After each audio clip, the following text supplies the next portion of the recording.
So without further ado, I've been talking for a long time, and I would like to introduce my amazing husband, the founder of Live Free Academy, the co-founder of the Freedom Cell Network, John Bush.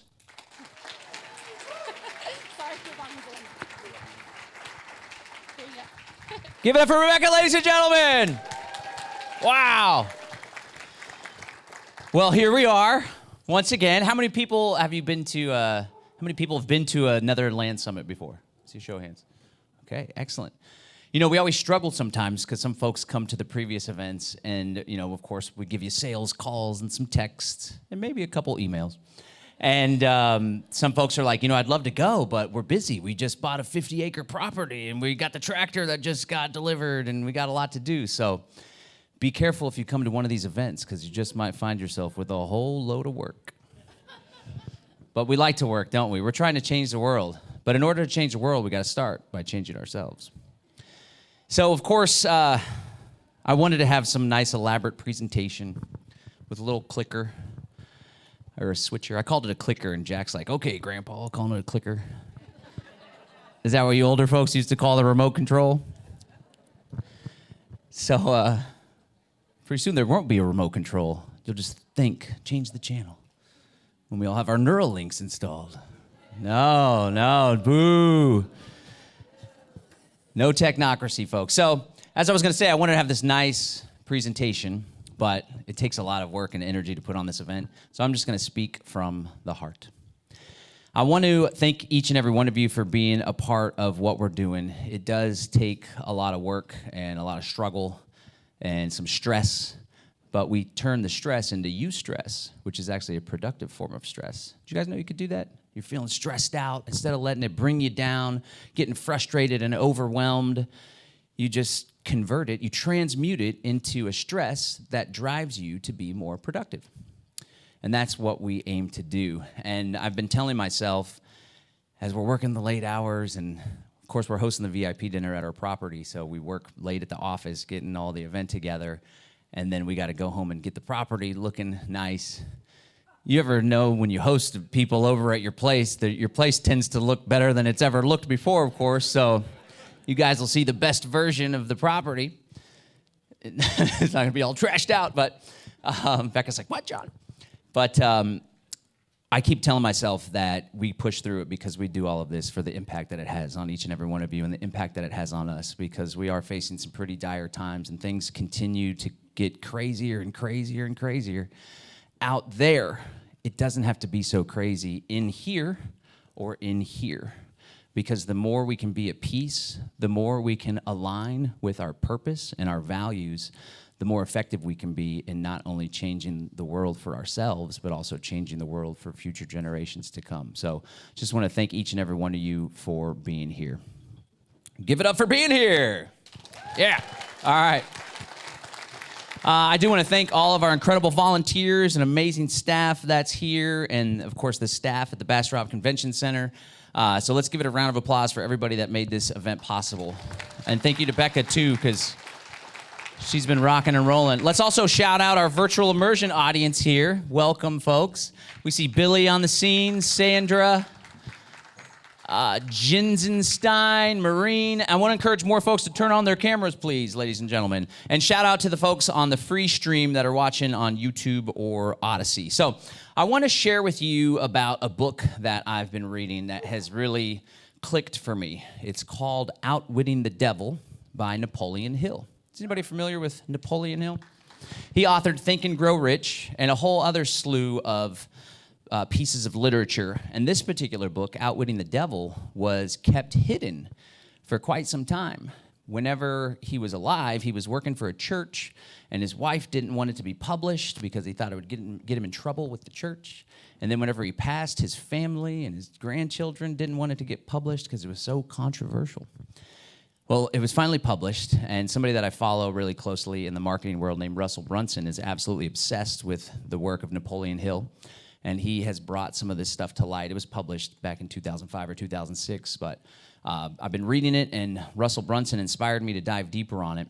And the premise of the book is that a lot of people in this world, in fact, 98% of the people in this world, are what Napoleon Hill identifies, and the devil does too, as drifters. Drifters are people that go through life lacking a definite purpose. Napoleon Hill talks a lot about having a definiteness of purpose. A definiteness of purpose. Say that with me. It's kind of a tongue twister. Say it with me. Ready? Definiteness of purpose. You see, folks that have a definiteness of purpose, we could say that it's a defined purpose. You have a goal in life. You have a why in life. You've identified what lights you up inside, and you are extremely motivated and driven to accomplish it. And while Napoleon Hill didn't coin this term, Russell Brunson defines the dichotomy as the drifters, the 98% of the world that just go along to get along, carrying out a program that was imparted upon them by external forces, or the devil, the drifters, and the driven. And so when I look around in this audience, I sure as heck see a whole lot of drifters, the 2%ers that are here to change the world. But let us not get all high and mighty, as many red-pilled folks tend to do. La, la, la, I'm aware of the conspiracy, therefore I'm better than everyone else around me, and I'm going to proceed to word vomit all over my family at Thanksgiving dinner and tarnish our relationship because I am intellectually superior. Ha, ha, ha. You guys ever felt that way? Yeah, you have. Come on now. That used to be me in college. I would listen to Alex Jones every day from 11 to 3 p.m. The show used to be like 11 to 1. And he's like, we're doing extended hours. We're going into overdrive. And now every post they have is like, emergency, emergency, emergency. Anyway, I would have my headphones on, rocking around Texas State University campus, and I just felt I was so much better than everybody because they were all the ignorant masses. What do we call them nowadays? Normies? I don't like that term personally. It's a pejorative. We were all a bit normal at one point. But anyway, I just want to encourage people to be humble. And even though we may feel like we're awake, you never truly wake up, really, unless you transcend or ascend or reach nirvana or whatever it may be. And when it comes to drifters and driven, in many ways, even us in this freedom community can be drifters ourselves. And what the devil teaches Napoleon Hill in this book is that those that are lacking a definiteness of purpose tend to fall into what he describes as a hypnotic rhythm, where they're going about their life caught in this negative habit pattern and negative thought pattern, and they're not able to break free of it and push forward in their pursuits. And the reason why they get caught in this hypnotic rhythm and why they lack that critical and independent thinking that enables them to step into a state of self-reflection and mindfulness so they can see through the indoctrination or the programming, which we still are inflicted with, even if we know about the New World Order or we know we should avoid the pharmaceuticals or whatever it may be, we all get caught in a hypnotic rhythm. And what puts us in that hypnotic rhythm is another dichotomy: fear versus faith. And this is the whole premise of this book. When we are guided by fear, when we have fearful thoughts, we tend to drift away from our definite purpose. When we have faith that everything's going to be okay, that is when we're able to pursue excellence and truly be in control of our lives. And so I just want to share a few stories of where I've struggled with fear and faith. One of them that comes to mind is this big property development project that Beck and I are working on. It's been something we've been talking about. In fact, we first announced it back at X and Build Land Summit 1 in 2021. So let me see. It's kind of taken a while, but we've never built a free society on a 100-acre plus property before, so we're figuring it as we go. But we've recently picked up this pursuit, and I found myself in a state of fear. And at first, I wasn't even aware of it. That fear and resistance, as we pursue excellence, we push through, we're starting to accomplish things are going great, and we reach what's called resistance. If anybody's ever traded stocks or done any technical analysis, I like to relate this because I used to do some crypto trading back in the day. You have resistance, which is where the price goes up, then it hits a line of resistance. It's also a ceiling. And then it has a tendency to go back down to support. And prices have a tendency to bounce between support and resistance.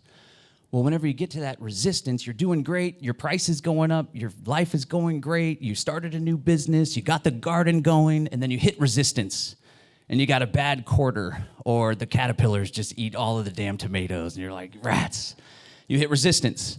And oftentimes, because we step back into a state of doubt and fear, we go back down to where we were before. And in order to push through that resistance, not only do we need to skill up and believe in ourselves, but we need to have faith. And so as things started picking up more recently with this land development project, and Rebecca, my lovely wife, was pushing through with a lot of the action, I met that state of fear and resistance. And it manifested in me being a real big jerk to my wife, which she didn't deserve because she's an amazing woman. And in the moment, I was just a jerk and like pushing back on her. And I came to recognize that this is happening because I'm experiencing massive resistance because I'm so overwhelmed with everything we're doing. I'm having fear that we're not going to be able to pull this off. And it was through that mindfulness that I was able to recognize that after having done a little bit of damage. So my apologies and my love to the lovely Rebecca, but it's through this self-reflection that we can learn many of life's lessons. And that is why adversity, as Napoleon Hill said, within every adversity lies the seed of an equal or greater benefit. So when I recognize that stuff, not only does it enable me to push through the resistance, but it enables me to show up as a better husband for my lovely wife, and a better father for my children, and a better steward and supporter of this incredible community that we've built here. But more recently, because we were trying to figure things out, and we're like, well, we're going to do this development, and there's going to be investors, and we're going to have limited partners and general partners, and we got to figure out the IRR, and if this person invests that, they can expect this kind of return. Let's go hire these lawyers that cost $15,000. They'll sort it all out for us. But we came to recognize there was all sorts of friction and resistance with all that, because what we're trying to do is build the new earth. It's a new earth in many ways, but it's also a return to the old earth and the old ways. And what we recognized we were doing was trying to build the new earth using old earth matrix systems. And more recently, we had this big epiphany. That was kind of worrisome and fearful, and we're trying to figure this world out, and I don't understand it completely. I'm trying to wrap my head around this damn IRR thing. Mike Cobb probably knows what IRR is over there. We'll hear from Mike later. I couldn't figure it out. It was so frustrating and overwhelming, and I was in a state of fear and resistance. And then we met a gentleman named Bradley Logan, who's going to be presenting on Sunday, and he's a divine lawyer. He's one of these guys that builds systems and organizations and entities in the private realm. You guys familiar with this private realm? You got the public, government, licenses, asking the government for approval, and you got the private. We're just going to do it and live free. And whenever we realized, hey, maybe this could work for us, that's when I stepped away from the fear and into a place of faith. But there's worry. Okay, we're going to be doing a trust and a PMA and a 508c1a. This is all, well, it's new to me, but really it's old school, common law type stuff. What if the government doesn't like it? What if they come and get us? And perhaps a huge transformation that I had recently was I'm going to step into a place of total faith because what we're doing is God's work. And if the government wants to come crush us or take us away, because all we're doing is uniting like-minded people that care deeply about freedom, about setting a good example for the future generations. And we're stewarding land in a responsible, regenerative way. And we're getting together and hanging out in the garden and talking shop. If they want to come lock us up for that, then so be it, because I have a feeling we got a lot of good people and a lot of good spiritual forces on our side that are going to protect us. And I want everyone to carry that same attitude forward as we step into the world that's becoming increasingly scary out there, but it doesn't have to be scary inside, because there's so many of us, ladies and gentlemen, and all we're doing is finally aligning with the light that lies within each and every one of us. And when we do that and we step out of a state of fear and into a space of faith, there's no stopping us and there's no holding us back. And that's why I'm so honored, and it's such a privilege to be part of this incredible work that we're doing, because there's so much treachery going on out there, and I don't want to focus on that. But there's certain things that have really ignited a lot more passion in me to pursue this. A lot of it has to do with what's going on in Gaza right now with the Palestinians and the Israel stuff. And without taking sides on anything, it's just, I think we could all agree that the loss of human life, especially innocent women and children, is unacceptable. But let's all recognize, I know this crowd too probably has a higher per capita of people that aren't paying income taxes, so more power to you if you fall into that crowd. I hope to be in that crowd one day myself. But it really brings me a whole lot of pain to not only fund my own oppression at home, but fund the genocide and slaughter of innocent civilians. That is unacceptable. All right, and there's an energetic thing there when we contribute, because here we are putting on this big event. Maybe I'll check with our CFO, but I'm not sure how profitable this event will be. But hopefully maybe we could take home $25, be happy. Take the kids out for ice cream at the Sugar Shack down the street. But I really, it really grinds my gears and causes some strife inside of me to know that I'm funding all sorts of ugly stuff outside of the world. But I'm going to choose not to focus on that, because that would put me back in a place of fear and lead to resistance. And I'm a firm believer along with Napoleon Hill and a whole slew of other big thinkers and spiritual leaders, that where our attention goes, energy flows. So the more we focus on the atrocities, the more we focus on the New World Order, the more we focus on what's in the shot. Is it graphene oxide? Maybe there was no shot. Maybe we're all living in a simulation. The more we focus on the problem, the more problems we're going to have in our lives. And I know this isn't the case very much with this audience, of course, but I came to realize that the folks that are spending most of their time behind the computer watching conspiracy documentaries, they're the ones that feel the most enslaved. But the folks that are coming to great events like the Exit and Build Land Summit, the folks that are working together with other people in the garden, the folks that are raising their kids together with other freedom lovers, I don't know about you guys, but I've never felt more free in my life. It's liberating to do this work. Is it not? Yeah. So I just want to encourage everybody, anytime you feel that resistance, anytime you feel that fear, whether it's starting a new side hustle, whether it's walking up to someone like Rebecca said and introducing yourself, whether it's using some sort of private realm means to step outside of the beast system, whether it is giving a family member a call that you've been distanced from, or most importantly, whether it's taking a deep, hard look inside of your soul and finding that maybe we got some darkness in there and some shadow work that we need to do, that tends to be the hardest work. I want to encourage you guys to step into that work from a place of faith and recognize that you're not alone. You're on a journey with so many other people, many of whom are in this room right now gathered. We're not alone. There's a lot of us. We're aligning with our highest purpose. And if you haven't recognized that highest purpose within you, does anybody have an identified purpose, a definite purpose? If you don't, let's talk about it throughout the weekend and let's identify one. Raise your hand if you have a definite purpose in your life. Okay. For those of you, good kudos for those of you that do. Align with that. Step into a place of faith. You will accomplish that defined purpose. The first step, of course, is defining it. For those that don't, think real hard. What does that look like for you? What lights your heart on fire? I heard somebody say, this is great because I do a lot of workshops and stuff, but I'm also a student of all the folks in the workshops. And somebody said, because I talk about your why. It's just very similar to your purpose, your why. And they said, you know it's your why if it makes you cry. And I tell you what, the work that I'm doing definitely leads me to feel emotional and grateful.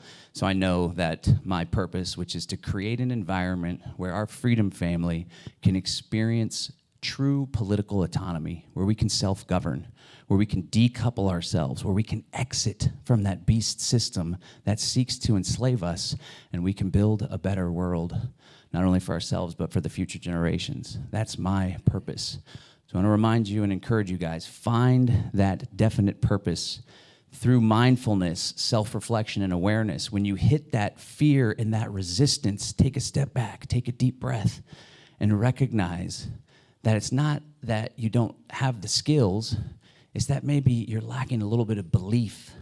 and faith. So step into that space, whether it's through God, through Jesus, through spirituality, through having a conversation, through journaling, whatever practice may lead you to a space of true faith. That is the place that we need to step into to prepare us for the work that we are doing in this world. And we're going to do a little bit of that work here this weekend at the Land Summit. So thank you, everybody, for being a part of everything. We're here together. And again, if we align with our purpose and we stand in the light, there's no stopping us. Thank you.